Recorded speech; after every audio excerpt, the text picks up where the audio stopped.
response to Ukrainian pleas for military assistance. Let's bring in our next guest. Congressman Ted Lieu is a Democrat from California. He's a member of the Armed Services Committee. Congressman, thank you so much for making time for us.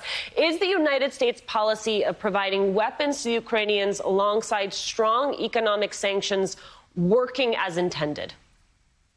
Thank you, Alicia, for your question. Yes, it is. We have seen the Ukrainian military have tremendous skill and will, along with the weapons that the U.S. and NATO have provided them. They have stopped the Russian advance into multiple cities in Ukraine. And these economic sanctions are cratering the Russian economy, and it's put Putin in a very bad situation. And we hope to get Putin to the negotiating table to have an end to this war quickly. Congressman, your sense of what more the U.S. could be doing? I believe the U.S. needs to continue providing Ukraine with military equipment as well as humanitarian aid and give them more air assets.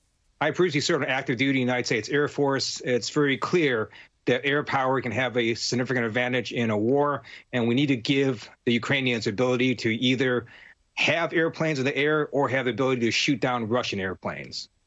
Congressman, the New York Times reports that American officials have floated the idea, to your point, of Turkey providing Ukraine with sophisticated Russian anti-aircraft system.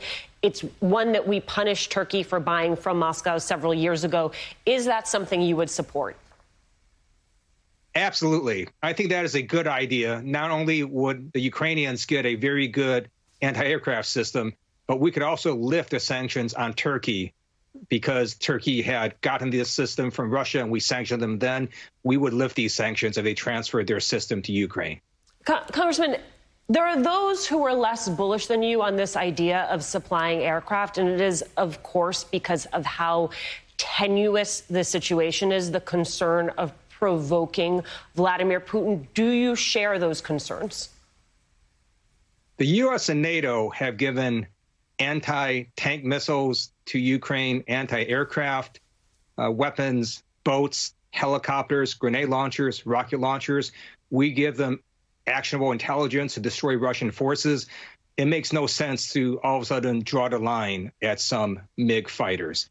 And it's now become a symbol. President Zelensky has repeatedly asked for these aircraft. It would be a big morale boost, and it would show Vladimir Putin that the U.S. and NATO have made a decision to win. Congressman, do you believe Ukraine is the end game for Putin?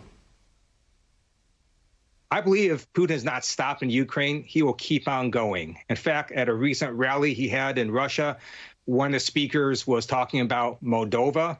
So what we see is Putin, who has his sights on restoring the former Soviet Union to what it was, which means a lot of these independent countries should be rightfully scared, as well as U.S. and NATO. I want to also talk about what is happening on the Ukrainian side because of the Washington Post reporting that Western officials are a bit confused about Zelensky's motives, where he wants to see this go. He wants to meet with Putin. He sent some mixed signals about possibly striking some sort of an agreement with Putin, but a senior U.S. official says he and Ukrainians are committed to the fight. Your thoughts on Zelensky's approach? The only way to get Putin to the negotiating table and get him to negotiate seriously is to make him understand that he cannot win militarily in Ukraine.